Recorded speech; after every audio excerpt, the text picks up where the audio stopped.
నాకు ఒకటి అర్థం కావట్లేదు.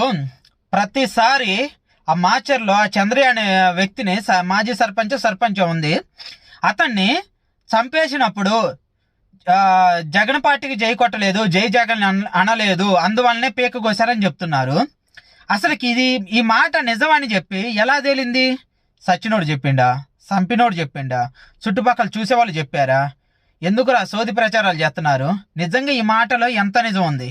ఎందుకంటే ఒకవేళ గనక ఆ సచ్చినవాడు ఆ మాట అనకుండా జై టీడీపీ అన్నందుకు వాడిని గనక వీళ్ళు కుతిక కోసుంటే అది ఎవడు చెప్పిండు?